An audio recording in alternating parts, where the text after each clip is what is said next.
Halo teman-teman anime lovers, selamat datang di channel Yuzuru Anime, di mana kita akan membahas hal-hal menarik seputar anime, manga, dan lain-lain. Akhirnya, arc Marleyan telah berakhir, tepatnya pada episode 67 kemarin. Dan sekarang pada episode 68, kita akan berfokus kembali kepada Eren dan kawan-kawan di Pulau Paradis. Tepatnya 1 tahun setelah Surveycop melihat laut. Pada episode ini juga dijelaskan alasan Paradis bisa berkembang sangat pesat dalam waktu 3 tahun belakang. Oke, tanpa lama-lama lagi, berikut pembahasan episode 68 Attack on Titan. Let's go! Episode 68 ini diberi judul Prajurit Relawan. Pada episode ini dibuka dengan Armin yang telah tiba di Paradis setelah penyerangan di Liberio. Dia sedang duduk manis di depan sebuah batu, sembari membawa kerang yang dia dapatkan dari laut saat pertama kali melihat lautan. Terlihat di sana Armin sedang kencan dengan batu. Maksudnya Armin sedang curhat ke Anne yang mengkristal. Armin bercerita kejadian 3 tahun lalu di Pulau Paradis, tepatnya setelah pasukan Surveycop menemukan laut. Lalu kita ditunjukkan flashback 3 tahun lalu, yaitu tentara Marley yang mengirimkan kapal-kapal pengintai ke Pulau Paradis.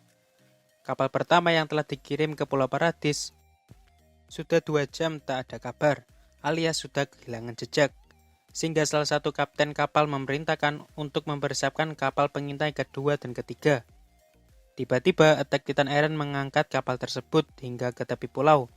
Mereka disambut langsung oleh Komandan Surveycop Hanji, dan juga Kapten Levi yang menyandera salah satu prajurit yang sebelumnya berada di kapal yang dianggap telah kehilangan jejak. Prajurit itu bernama Nicolo. Tapi sang kapten tetap bersikeras akan menembak Hanji dengan senapan.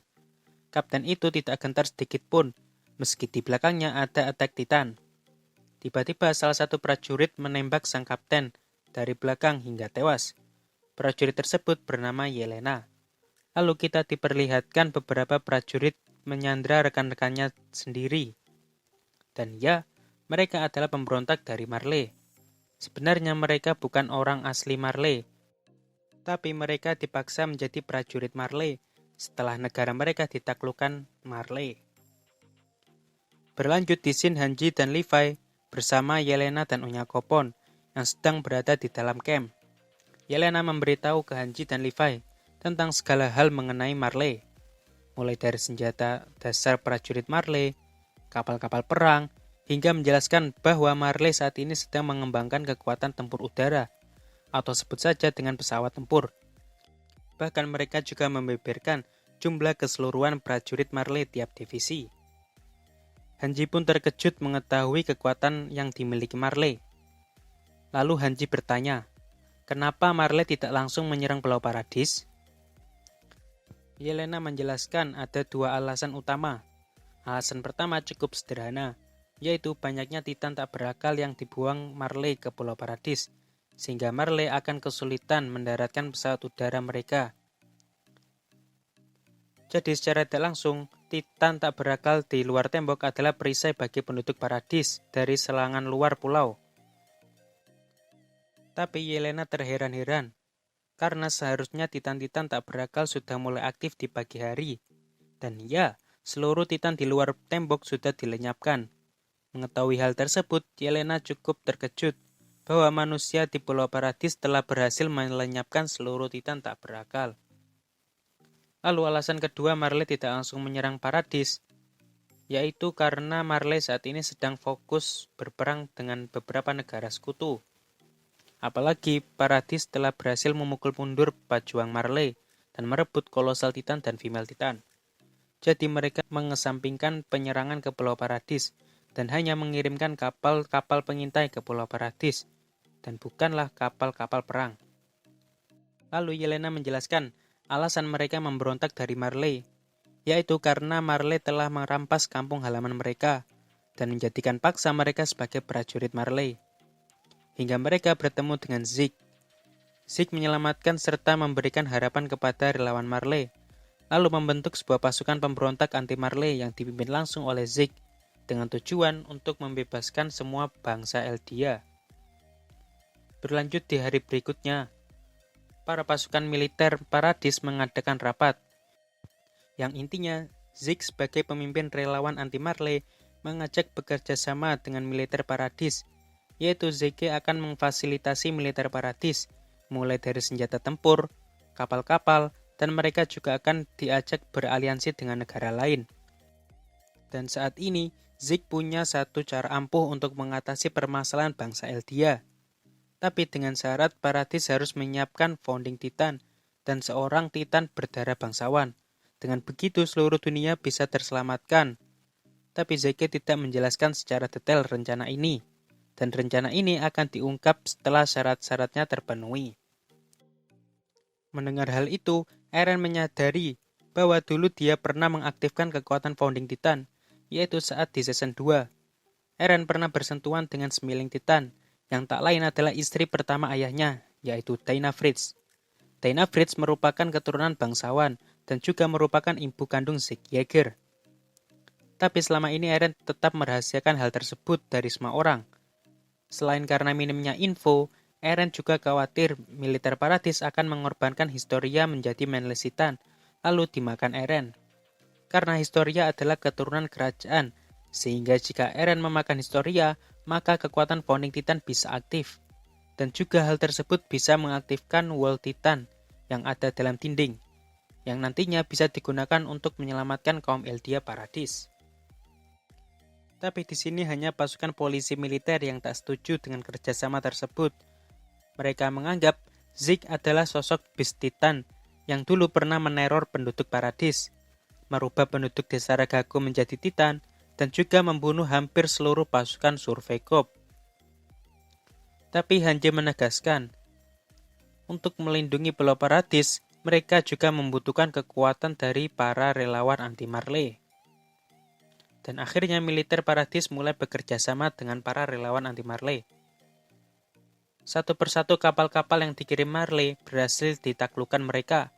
Lalu prajurit Marley yang berhasil ditaklukkan dijadikan tawanan. Selama 3 tahun, dengan bantuan para relawan, Paradis mulai menjelma menjadi sebuah negara, seperti membangunkan Paradis pelabuhan kapal dan juga akses jalur kereta api.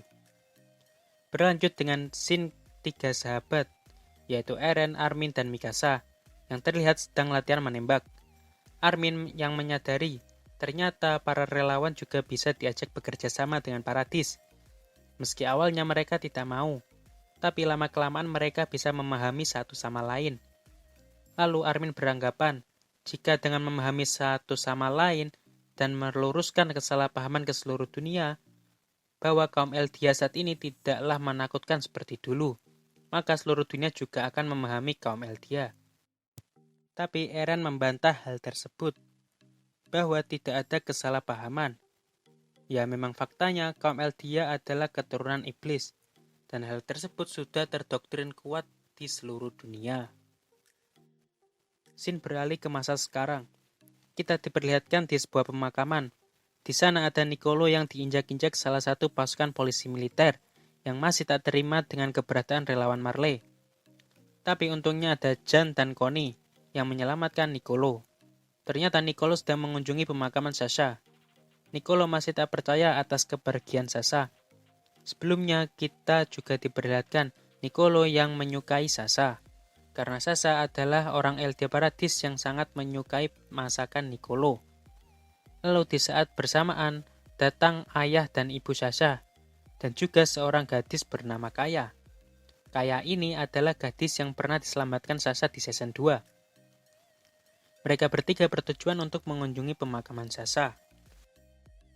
Lalu Niccolo menawarkan ke calon ayah mertua, maksudnya ayah Sasha, untuk memakan masakannya Niccolo. Dan iya, ayah Sasha menerima dengan senang hati tawaran Niccolo, dan tentunya makanan-makanan tersebut gratis. Berlanjut dengan Zeke yang akan dibawa Levi ke hotel penginapan. Dan ya, hotel tersebut adalah Suaka Marga Satwa. Maksudnya hutan pohon raksasa. Di hutan ini Zeke akan diasingkan dan dilarang bertemu dengan Eren. Karena sebelumnya Zeke dan Eren yang bertindak di luar rencana saat penyerangan di Liberio. Lalu akhirnya kita juga diperlihatkan kondisi dua bocil pejuang Marley, yaitu Gabi dan Falco. Mereka sekarang berada di sebuah penjara.